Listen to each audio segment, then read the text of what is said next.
తాజాగా మహారాష్ట్రలో ఒక పాఠశాలలో ఒక విచారకరమైనటువంటి సంఘటన జరిగింది. మహారాష్ట్రలో జల్నాలో ఉన్నటువంటి కిడ్స్ వరల్డ్ ఇంగ్లీష్ స్కూల్ ఈ వార్షికోత్సవానికి సంబంధించి ఒక పాత వీడియో అంటే మరీ పాత వీడియో కాదు, జస్ట్ ఒక ఫిబ్రవరిలోనో మార్చిలోనో ఈ స్కూల్ యానివర్సరీ ఫంక్షన్ జరుగుతున్నప్పుడు అక్కడ విద్యార్థులు పాడినటువంటి పాట సోషల్ మీడియాలో చాలా వైరల్ అవుతోంది. ఆ పాట వింటే మీరు ఆశ్చర్యపోతారు. జనరల్గా విద్యార్థులు స్టూడెంట్స్ చాలా ఒక బ్లాంక్ పేపర్స్ లాంటి వాళ్ళ మైండ్స్ ఎలా ఉంటాయంటే ఎలాంటి కల్మషం లేకుండా ఉంటాయి.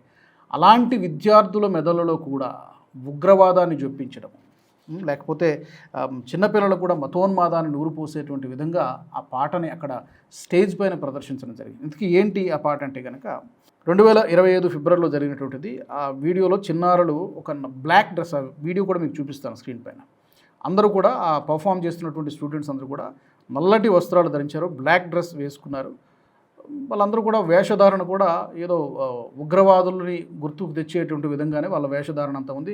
చేతిలో కత్తులు, తల్వార్స్ ఉన్నాయి, ఇవన్నీ కూడా ఉన్నాయి. సో వాళ్ళు పాడినటువంటి పాట గుస్తాకి నబీ ఏకీ సజా అనేటువంటిది ఒక పాకిస్తానీ నషీద్, అంటే నినాదం అనమాట, ఒక నినాదం. అది మనందరికీ తెలిసినటువంటి విషయమే.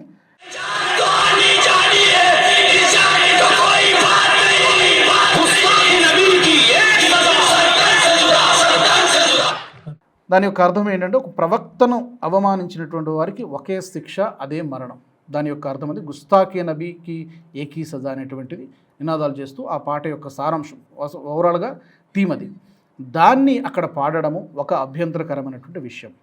రెండోది, ఆ పాట పాడుతున్నప్పుడు విద్యార్థులు పర్ఫామ్ చేస్తూ ఉన్నప్పుడు బ్యాక్గ్రౌండ్లో వెనకాల ఒక ఉగ్రవాది ఫోటో కనిపించింది.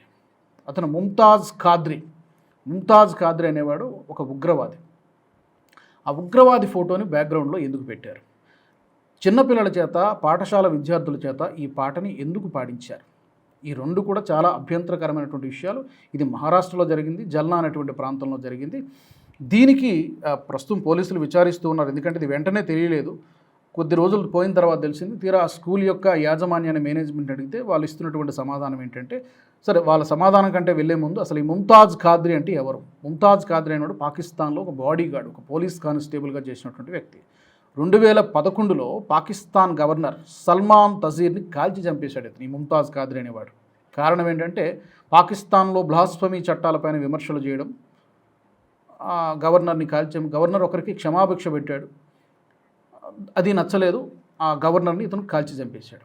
అతని ఫోటోని, ఈజ్ ఈక్వల్ టు టెర్రరిస్ట్, అతని ఫోటోని ఇక్కడ ఈ స్టేజ్ పైన పెట్టి ఈ సర్ తమ్సే జుదా అన్నటువంటి నినాదాలు చేస్తూ ఇందాక నేను చెప్పినట్టుగా పాడించారు. దీనికి స్కూల్ యాజమాన్యం ఏం చెబుతోందంటే, యాక్చువల్గా ఈ ప్రోగ్రామ్ని మేనేజ్ చేయడానికి మాకేం సంబంధం లేదు, ఒక ఈవెంట్ ఆర్గనైజర్కి ఇచ్చేసాం, ఈవెంట్ కాంట్రాక్టర్కి ఇచ్చేసాం, కాబట్టి ఇది ఎక్కడో కమ్యూనికేషన్ గ్యాప్ జరిగింది, పొరపాటు జరిగింది, దీన్ని సరిదిద్దుకుంటామని చెప్పి స్కూల్ యాజమాన్యం చెప్తోంది.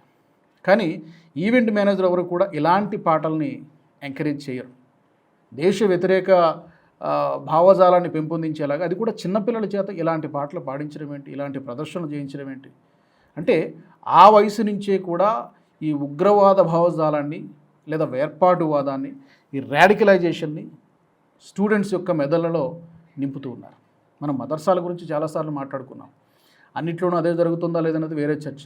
బట్ చాలా సందర్భాల్లో ఈవెన్ ఇప్పుడు వెస్ట్ బెంగాల్లో కానివ్వండి, అక్కడ యూపీలో కానివ్వండి, అస్సాంలో కానివ్వండి, ఎందుకు మదర్సాలపైన స్ట్రిక్ట్గా మానిటరింగ్ చేస్తున్నారంటే అక్కడ చాలా యాంటీ భారత్ యాక్టివిటీస్కి అడ్డాలుగా మారుతున్నాయి. వాళ్ళు బోధించేటువంటి విద్యాబోధన అభ్యంతరకరంగా ఉంది, రిలీజియస్ ఎడ్యుకేషన్ ఎక్కువగా జరుగుతోంది. ఇలాంటి చాలా అభ్యంతరకరమైనటువంటి విషయాలు అక్కడ జరుగుతున్నాయి. అందుకని స్ట్రిక్ట్గా మానిటరింగ్ జరుగుతుంది. వాటి లెక్క పత్రం ఏంటో తేలాలి, ఎన్ని ఉన్నాయి అఫీషియల్గా, ఎన్ని గుర్తించిన ఉన్నాయి, ఎన్ని ప్రైవేట్ ఉన్నాయి, వీటన్నింటి లెక్క కూడా ప్రస్తుతం బెంగాల్లో తేలుతుంది. సరే, మదర్సా అనేది వేరే కాన్సెప్ట్, ఇది మదర్సా కాదు నిజానికి. దీనికి సంబంధించి ఈ ఖాద్రీ ఫోటో ఎందుకు ఉంది, ఈ సర్ తమ్సే జుదా నినాదాలు స్టూడెంట్స్ చేత ఎందుకు చెప్పించాలి? కిరీటి సోమయ్య బీజేపీ లీడర్ చాలా తీవ్రంగా స్పందించారు. ఇది ఏదో నార్మల్ సాంస్కృతిక కార్యక్రమం కాదు, చిన్నారులకు దేశ వ్యతిరేక లేదా తీవ్రవాద భావజాలాన్ని పరిచయం చేసే విధంగా ఇక్కడ ప్రయత్నం జరుగుతోంది. దీనికి ఆ స్కూల్ యాజమాన్యం బాధ్యత వహించాలి, అవసరమైతే వాళ్ళపైన చట్టపరంగా కఠినమైనటువంటి యాక్షన్ తీసుకోవాలి. ఇలాంటి ఉదంతాలు, ఇలాంటి కార్యక్రమాలు గతంలో కూడా చాలా జరిగాయి. అన్ఫార్చునేట్లీ దీన్ని పోలీసులు అంత సీరియస్గా తీసుకోవట్లేదు. బట్ నిజానికి ఇది స్లో పాయిజన్ లాగా స్ప్రెడ్ అవుతుంది.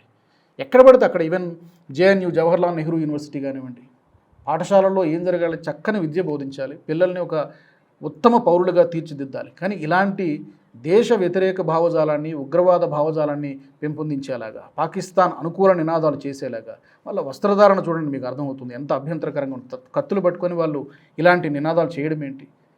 సో దీన్ని తీవ్రంగా ఖండించాల్సినటువంటి విషయమే. దీనికి బాధ్యులైనటువంటి వారిపైన కఠినమైనటువంటి యాక్షన్ తీసుకోవాల్సినటువంటి అవసరం ఉంది. మీకేమనిపిస్తుంది? తప్పకుండా కామెంట్ సెక్షన్లో పెట్టండి.